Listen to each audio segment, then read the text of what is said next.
pasemos a la palabra que Dios nos dirige en el día de hoy. Lectura del Santo Evangelio según San Marcos. 6 días después, Jesús tomó consigo a Pedro, a Santiago y a Juan y los llevó a ellos solos a un monte alto. A la vista de ellos su aspecto cambió completamente. Incluso sus ropas se volvieron resplandecientes, tan blancas como nadie en el mundo sería capaz de blanquearlas. Y se les aparecieron Elías y Moisés, que conversaban con Jesús. Pedro tomó la palabra y dijo a Jesús: Maestro, qué bueno es que estemos aquí. Levantemos 3 chozas, una para ti, otra para Moisés y otra para Elías. En realidad, no sabía lo que decía, porque estaba aterrado. En ese momento se formó una nube que los cubrió con su sombra, y desde la nube llegaron estas palabras: Este es mi Hijo, el amado, escúchenlo. Y de pronto, mirando a su alrededor, no vieron ya a nadie, solo a Jesús, que estaba con ellos. Cuando bajaban del cerro, les ordenó que no dijeran a nadie lo que habían visto hasta que el Hijo del Hombre resucitara de entre los muertos. Ellos guardaron el secreto, aunque se preguntaban unos a otros qué quería decir eso de resucitar de entre los muertos. Lo proclamado, hermanos y hermanas, es palabra del Señor. Gloria a ti, Señor Jesús.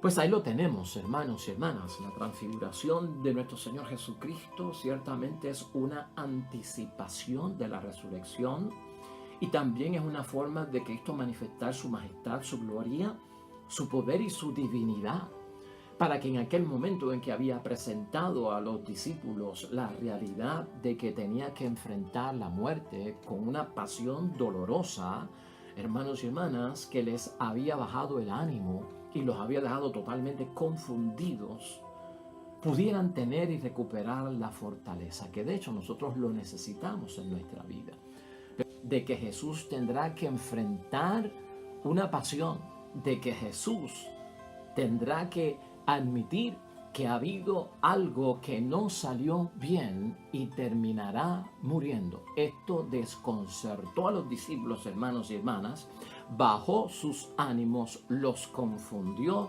y no sabían dónde estaban. Cristo tiene que hacer algo para que ellos entiendan el propósito que está detrás de todo eso. Y estaremos viendo el significado que tiene para nosotros, porque también nosotros hemos tenido situaciones donde nosotros creemos, hermanos y hermanas, en la supuesta victoria o en el supuesto triunfo del mal sobre el bien. Y eso está envuelto ahí. Así que tenemos un evangelio, hermanos y hermanas, cuya idea, fuerza, entiendo yo que la podríamos concentrar en esto: transfigurarnos del mero saber quién es Dios y transformarnos en esa transfiguración hacia el creer en Dios. Una cosa es saber quién es Dios y otra cosa es creer en Dios. Hoy nos pide Dios que nos transfiguremos de aquel saber acerca de Dios y sus cosas y poder creer en Dios y sus cosas. Ese paso, ese brinco, esto es una prueba decisiva como cualquier prueba que Dios ponga en nuestro camino o que Dios permita en nuestro camino. Vamos a enfocarlo desde ese punto de vista. Cualquier prueba o prueba de fuego que sea decisiva para nosotros. Y en una prueba decisiva, hermanos y hermanas, pueden pasar 2 cosas. Una prueba decisiva, sea la que sea, que nos pase a nosotros, con nuestros hijos, con nuestra esposa, con nuestro matrimonio, con la familia o con alguien. Pueden pasar 2 cosas cuando tú identificas: wow, estoy ante una prueba de fuego o estoy ante una prueba decisiva. 1, demostramos, hermanos y hermanas, que realmente tenemos fidelidad a Dios. Eso puede pasar. Permanecemos fuertes, sólidos, la enfrentamos, la experimentamos, la confrontamos y la vencemos en el nombre de Dios. Esa puede ser una de las alternativas, porque la aceptamos con fidelidad delante de Dios. O en segundo lugar, puede estar la opción, hermanos y hermanas, donde hay una forma de enfrentarlo vacilantemente, ¿no? Como vacilando quiere decir, pues, con inseguridad o con seguridad. Vacilamos ante ella. Y eso nos llevaría a una forma vacilante al enfrentarla a buscar una puerta de escape y a salvar las apariencias. Nada más. Eso sería todo. Salvar mi apariencia y buscar una forma de escapar de ella y no aceptar esa prueba. Así que nosotros ya sabemos por dónde viene esto. Lo que se nos está pidiendo ante la prueba decisiva de la vida, sea como sea, es enfrentarla en fidelidad y con un espíritu de fidelidad. Resumimos que lo que está pasando en la prueba decisiva, hermanos y hermanas, es que cuando la vemos, la prueba decisiva, no busques escape. Cuando haya prueba, no busques escape. Porque si ofrecemos todo esto a Dios, aunque parezca, hermanos y hermanas, que por mi razonamiento esto no cuadra, por mi sentido común esto no cuadra, por la fe tendrá que cuadrar.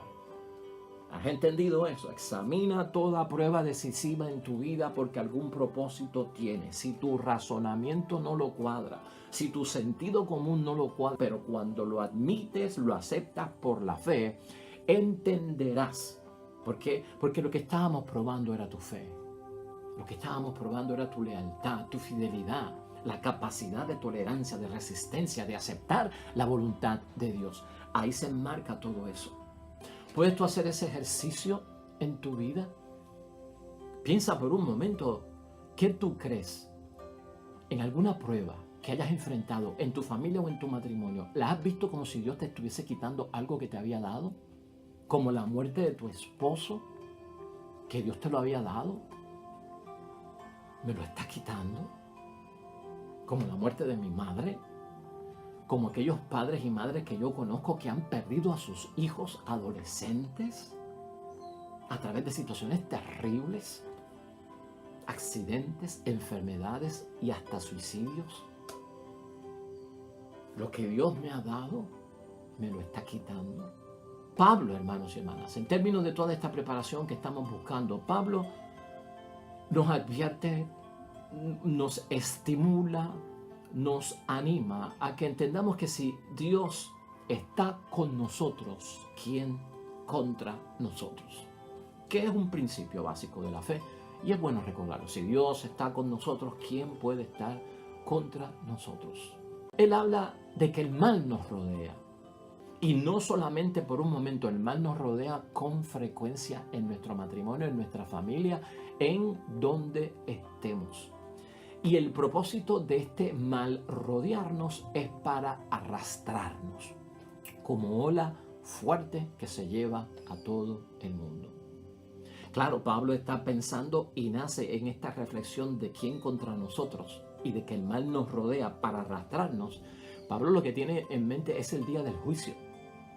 Y Pablo lo que está pensando es en el acusador, acerca del juicio final, acerca de quién nos va a acusar. ¿Tú sabes quién es el que nos va a acusar? ¿Tú sabes quién es el espíritu del mal? Él lo que nos está advirtiendo, hermanos y hermanas, es que durante ese juicio, este acusador y este espíritu del mal presentará todas las pruebas que tenga de nuestras faltas cometidas en esta tierra. Él va a presentar todas las pruebas en nuestra contra, o sea, contra nuestra salvación, contra la bendición de Dios, todas las pruebas que hay de nuestros pecados. Y yo quiero que tú lo veas desde ese punto de vista para que entiendas algo muy importante que está pasando aquí. Si Dios está con nosotros, ¿quién puede estar contra nosotros? Yo quiero que tú entiendas en el examen que no es solamente pensar en que es alguien el que está contra mí. Dios está a mi favor. ¿Quién podrá estar contra mí? Ese quién a veces nos confunde. Sí, Pablo lo mide en términos del demonio, pero a veces nosotros lo pensamos en términos de nuestro enemigo. Pues mi enemigo no está contra mí porque Dios está conmigo. Que si Dios está con nosotros, ¿quién puede estar contra nosotros? Lo que Pablo está diciendo es, ¿qué obra mala que tú hayas hecho podrá estar contra ti? Y piensa en ella, porque esa es la obra que va a coger el gran acusador, el gran señalador, que va a presentar todas las faltas que hemos cometido de pecado contra Dios, contra el prójimo y contra nuestra propia persona, para que las lleve en el juicio y que pueda haber causa contra nosotros. Piensa eso por un momento. ¿Qué de lo que yo he hecho puede estar contra mí? No de lo que alguien pueda haberme hecho a mí. Y cuando así pensamos, va a haber en nosotros, hermanos y hermanas, que tal vez ese es el pecado que puede señalar hoy la palabra de Dios, que debemos dejar a un lado, el remordimiento.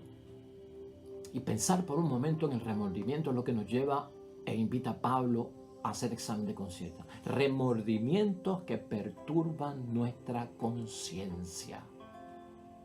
¿Podrán estar en contra de ti? No es alguien, no es una persona, no es tu esposa, no es tu esposo, no es tu compañero de trabajo que es un sinvergüenza. No es aquel que me hizo daño, el vecino este que ya me tiene harto. No es alguien contra ti.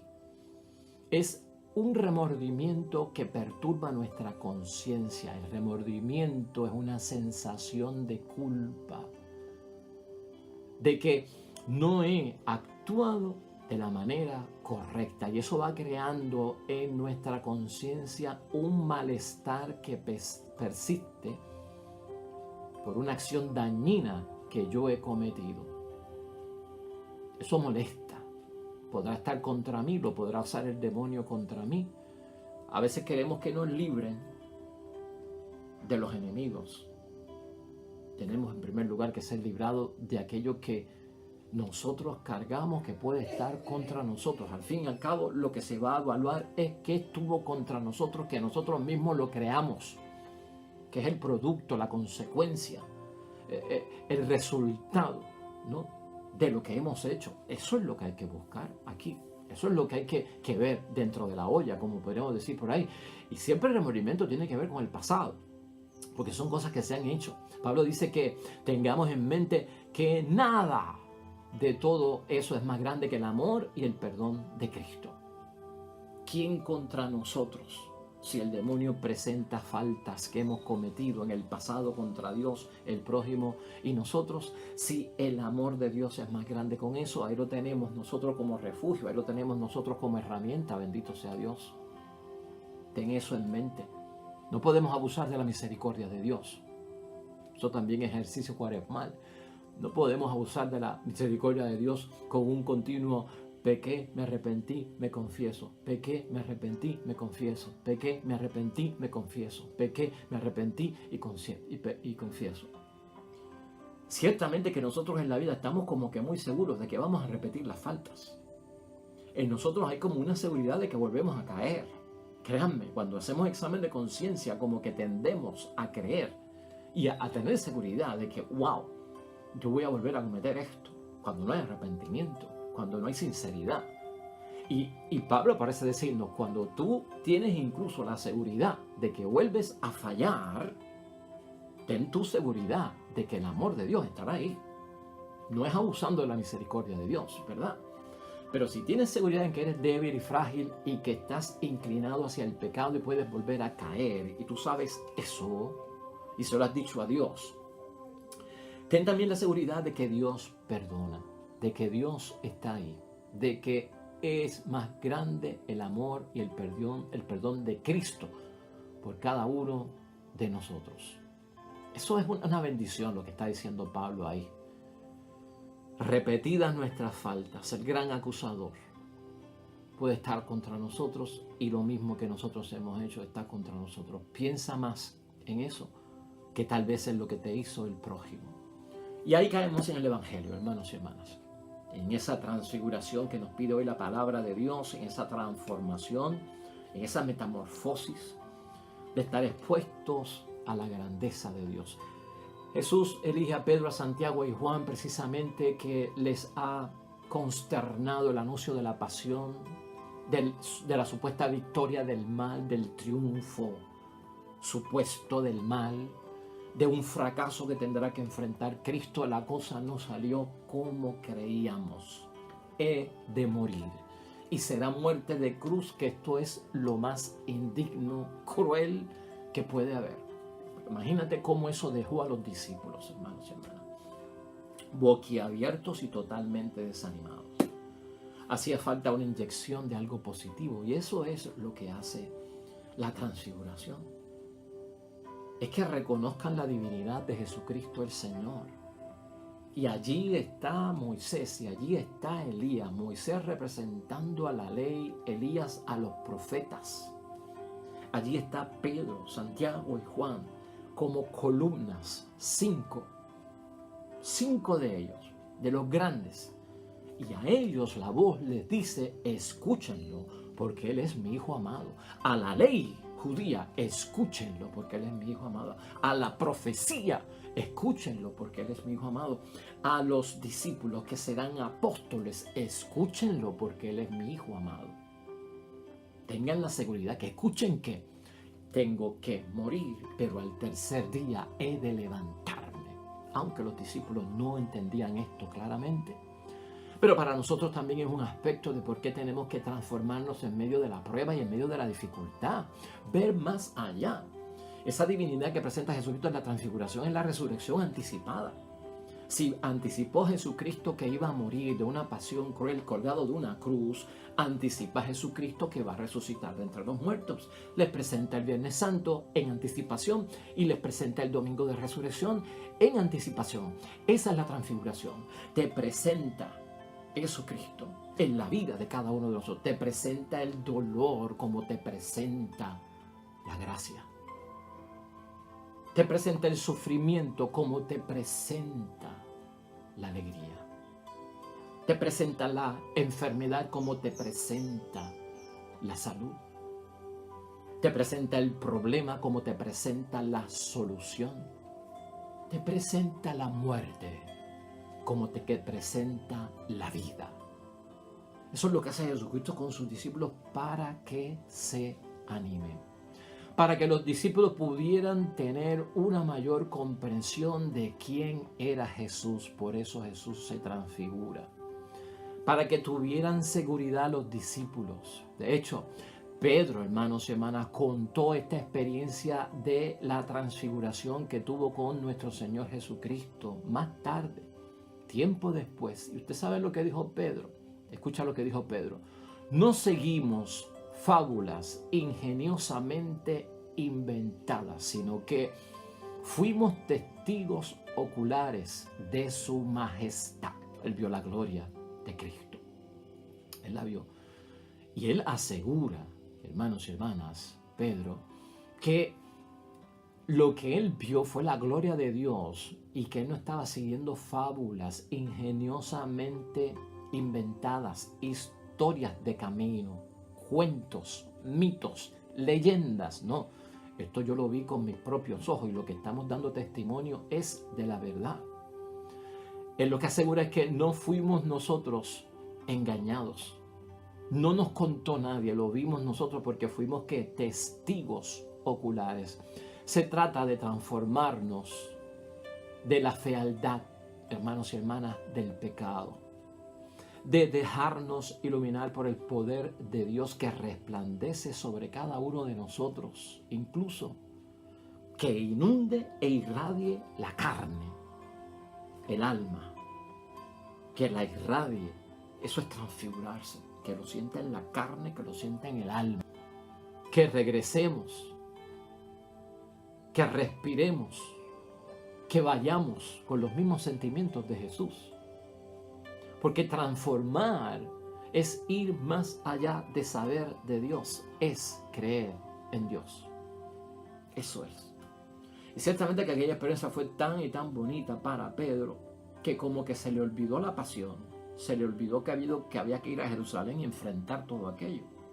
Hagamos 3 chozas, una para ti, una para Moisés y otra para Elías, y nos quedamos en esta gloria y en este esplendor. Y no enfrentaremos el sufrimiento. Eso no es vida cristiana.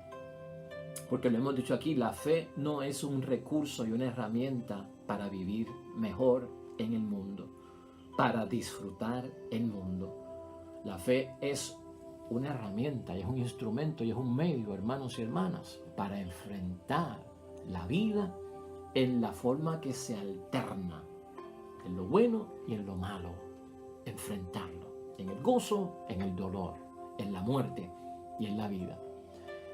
Terminamos con esto. Envuelto está el razonamiento, envuelto está el sentido común, envuelto está en la fe, así es que nosotros verificamos la palabra de Dios también en su interpretación. El razonamiento nos dice, hermanos y hermanas, que la vida es cruel, y eso es real, y nos dice eso el razonamiento. El sentido común en muchos momentos también nos dice y concluye que las profecías tienden a desconcertarnos. Ciertamente que sí. Y la fe siempre nos asegura que Dios es Dios, pase lo que pase. Por eso necesitamos transfigurarnos. Un nuevo sentimiento, una nueva actitud, una nueva cara, un nuevo ánimo, una nueva forma de pensar, de ver las cosas, de escucharlas, de hablar, de entender la vida a Cristo. Es creer en Dios, no es saber de Dios. Oremos.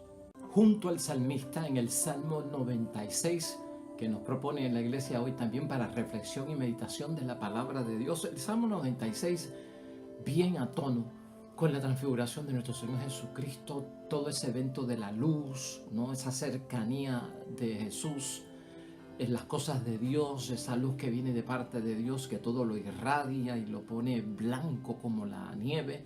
No está la presencia de Dios ahí. Y este Salmo 96 nos recuerda que ya se asoma la luz para el justo y ya reina en la persona de Cristo resucitado. La luz de Cristo, hermanos y hermanas, nos ayudará a enfrentar todo cuanto tengamos que enfrentar en esta vida. Oremos. El Señor reina, alégrese la tierra, regocíjense las islas numerosas. Lo rodea una nube tenebrosa, justicia y derecho son la base de su trono.